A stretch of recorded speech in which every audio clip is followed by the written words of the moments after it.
আমি ডাক্তার চিন্ময় Saha, gastro liver বিশেষজ্ঞ।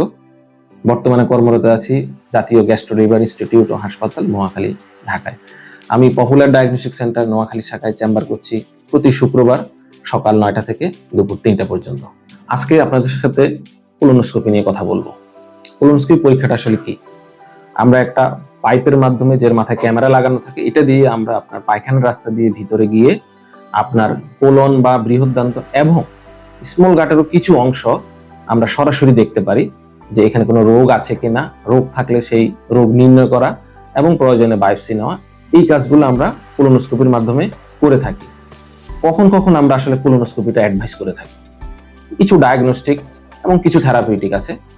Diagnostic ইন্ডিকেশনের মধ্যে রয়েছে যেমন কারো যদি পায়খানার সাথে রক্ত যায়, আম মিশ্রিত পায়খানা হয়, কনস্টিপেশন হচ্ছে, দীর্ঘমেয়াদী পাতলা পায়খানা হচ্ছে, পেটে ব্যথা, বিশেষ করে তোল পেটে ব্যথা, বা কখন দেখা গেছে রোগীর এমন হিস্ট্রি আছে যে মাঝে মাঝেই তার পায়খানা বন্ধ হয়ে পেট ফুলে যাচ্ছে।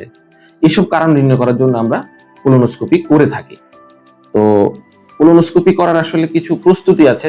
প্রস্তুতিগুলো আমরা কোলোনোস্কোপি পরীক্ষার আগে আপনাকে কিছু ঔষধ দিয়ে আপনাকে অনেকবার পেট নরম করে পাতলা পায়খানা করে কোলনটাকে আমরা ক্লিয়ার করে আমরা সরাসরি দেখি যে আপনার আসলে কোনো রোগ আছে কিনা। ইভেন অনেক সময় দেখা যাচ্ছে আমাদের কাছে অনেক রোগী আসে, তার আসলে এমনি কোনো সমস্যা নাই পেটে, হঠাৎ করে সিবিসি করতে গিয়ে দেখা গেল তার হিমোগ্লোবিন 5-6, তখন আমরা আসলে কোলোনোস্কোপি করে দেখি যে তার আসলে কোলন ক্যান্সার হয়ে বসে আছে, কিন্তু তার আসলে কোনো লক্ষণ ছিল না। তাহলে লক্ষণবিহীন ভাবেও কোলন ক্যান্সার আসতে পারে এবং সেটার জন্য আপনাকে কোলোনোস্কোপি করতে হবে। বাইরের দেশে তো আপনার 50 বছরের পরে প্রত্যেকেরই একটা করে স্ক্রিনিং কোলোনোস্কোপি 10 বছর পর করা হয়। আমাদের দেশে হয়তো আমরা এভাবে করি না, কিন্তু যে কারণগুলো আমি বলেছি, এই ধরনের লক্ষণ যদি আপনার থেকে থাকে, আপনার ডাক্তার যদি মনে করে আপনার কোলোনোস্কোপি করার প্রয়োজন, তাহলে অবশ্যই আপনি কোলোনোস্কোপি করাবেন। এছাড়া কিছু থেরাপিউটিক বা চিকিৎসা পারপাসে আমরা কোলোনোস্কোপি করে থাকি। যেমন আপনার যদি কোলনে পলিপ থাকে, সে পলিপ কাটার জন্য আমরা কোলোনোস্কোপির মাধ্যমে কেটে থাকি। আপনার যদি কোলনের কোথাও থেকে ব্লিডিং হয় ভাস্কুলার লেশন থেকে, সেটা বন্ধ করার জন্য আমরা কোলোনোস্কোপি করে থাকি।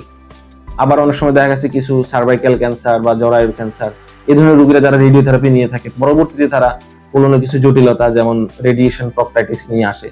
এসব রোগীর চিকিৎসার অংশ হিসেবে আমরা কোলোনোস্কোপি করে এপিসি বা আর্গন প্লাজমা কোয়াগুলেশন করে থাকি। তো কোলোনোস্কোপি পরীক্ষা কি কষ্ট হয়? না, খুব বেশি কষ্ট হয় না। এটা প্রস্তুতিটা একটু ঝামেলাপূর্ণ, প্রস্তুতি নিতে হয়। দুইভাবে করা যায়, সিডেশন ছাড়াও করা যায়, সিডেশন দিয়েও করা যায়। সাধারণত খুব বেশি কষ্ট হয় না, একটু পেটে চাপ চাপ অনুভূত হয়, যেটা আবার আমরা রোগী ভেদে কখনো 5 মিনিট, 10 মিনিট, 15 মিনিটের ভিতরে কোলনটা হয়ে যায়। তো কোলোনোস্কোপি নিয়ে ভয় পাওয়ার কিছু নাই। আপনার যদি ইন্ডিকেশন থাকে আপনাকে অবশ্যই করতে হবে, কারণ যেই রোগ নির্ণয় করার জন্য আপনি কোলোনোস্কোপি করবেন সেটা অন্য পরীক্ষার মাধ্যমে নির্ণয় করা যাবে না।